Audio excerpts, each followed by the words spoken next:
It is my sincere belief that the Holy Land Geoise was the ancient kingdom. It was just a goof. It was just for laughs, you know? Why aren't you laughing? And I'll prove it to you. What's up, everybody? Welcome to my channel. My name is Evil. I drop fire One Piece content all the time, so make sure to hit the subscribe button if you like One Piece. Today's video is about how Geoise was the ancient kingdom.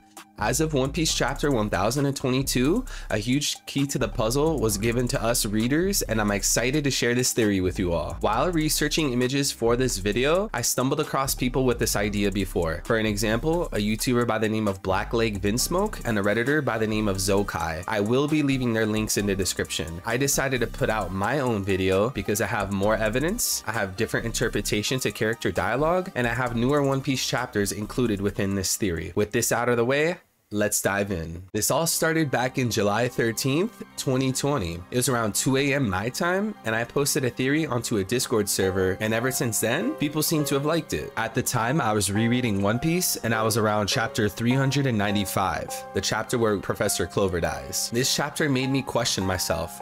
Why was the Geoise so calm about Professor Clover's rant until the moment he went to say the ancient kingdom's name? This is strikingly odd, and I believe that this is an intentional clue by Oda. Let me explain why. The world government has been known for silencing people. The government wants poneglyphs hidden, and they want nothing about the Void Century uncovered. Remember Ohara? A buster call was issued on that island. So many people died that day, including children, all because they studied poneglyphs. If Professor Clover named an island or a location that wasn't relevant in today's time, people would be confused. There would be nothing to piece together. In other words, it wouldn't be any type of major threat to the world government. And that's when it hit me. The name of the ancient kingdom is relevant in today's time, and that's exactly why the Geoise ordered to have Professor Clover shot. There would have been an obvious public freakout if Professor Clover was to say, and the name of this ancient kingdom was Geoise. People would have connected the pieces. They would have realized that this ancient kingdom was stolen and now used for the current world government. In chapter 722, according to Don Quixote do Flamingo, 20 kings and their kingdoms gathered at the world's center to create one gigantic institution. That's the current world government. Current? There was a former world government? We can infer, due to the worldwide power of the ancient kingdom, that they were the former world government, and the creator kings decided to take their families and live in Geoise. But this begs the question, why Geoise? Why an empty, deserted piece of land? This was a misdirection by Oda. Geoise wasn't an empty, deserted piece of land. It was a specifically targeted location by the current world government. The kingdom,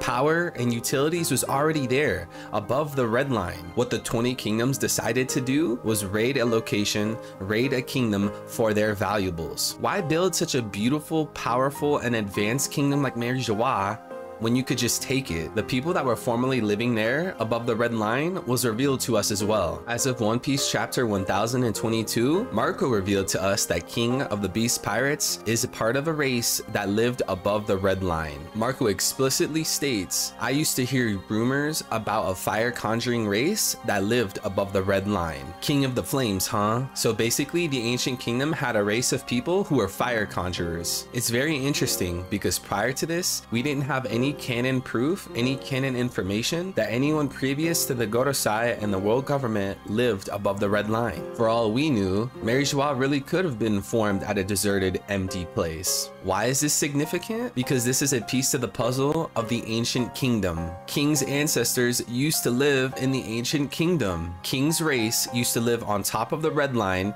and 20 kingdoms were jealous of this worldwide power and decided to go to this kingdom, take their valuables, and take their land and annihilate their race. And they wanted this raid and genocide to be hidden. That's why they tried their best to wipe out the race of the fire conjurers. King should have a vendetta against the Geoise if he has any care in the world about his race, about his ancestors. A friend of mine on Discord by the name of JWAP47 believes that Nika, the sun god, is a part of his fire conjuring race. I think this is plausible as well due to the dialogue we've gotten from Who's Who. In chapter 1018, 18, I came across something pretty peculiar. In chapter 1018, Husu says that slaves in ancient times believed a sun god would arrive and save them. I believe that these slaves in ancient times were descendants or former residents of the ancient kingdom, and this sun god was the leader or the god of the fire conjuring race. The red line is a massive, seemingly impenetrable wall, and to scale it would be no easy feat. To bring tools up there and use all sorts of machinery to build a whole beautiful kingdom like Mary Geoise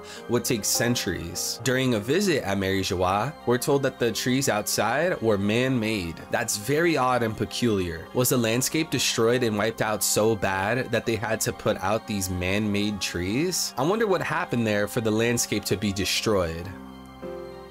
Onto a more minuscule note, personally, I'm not a fan of trying to decipher and trying to look deep within silhouettes, but taking a look at the picture of the ancient kingdom, it kind of looks like the buildings at Mary Geoise. Now, I might be looking a little too deep into this, so cut me some slack. You can look at the roof of the buildings in the ancient kingdom and the roof of the buildings in Mary Geoise, and they look pretty similar, along with the windows as well. Do you remember how Corazon stated that the D people are enemies of God? This is an obvious hint that the D people are forever tied into being enemies of the current world government. Rox D. Zebek attempted to destroy the home of the celestial dragons, the home of the current world government, aka God Valley. Luffy straight up punched a celestial dragon and caused a huge mess to Sabaody archipelago. The list goes on. The current world government, the celestial dragons, seem to believe that they're gods. Mary Geoise is stated to be the holy land of these gods. Not only do they enslave animals and creatures,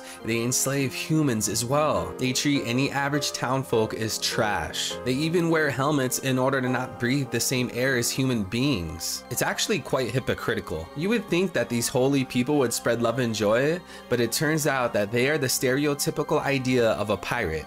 An asshole. Knowing that these 20 kingdoms came together, destroyed the ancient kingdom, and then labeled themselves as gods means that the people of the ancient kingdom must be the enemies of God. That's why the current world government wiped them out. So therefore, the people of the D are the people of the ancient kingdom. It also makes sense knowing that the current world government, the celestial dragons, believe anyone that doesn't agree with them to be wrong or evil. Only they themselves are right. The ancient weapons are the argument used by the world government in order to forbid research about the Void Century, since they feared that the knowledge of these weapons could result into a global war. Do you know why? The current world government is afraid that the ancient weapons will fall into the wrong hands, aka not themselves. I believe that the ancient kingdom must have been wiped out by the use of these ancient weapons. And through the aftermath of the war, maybe through Joy Boy or Nika, these ancient weapons slipped out of the hands of the world government.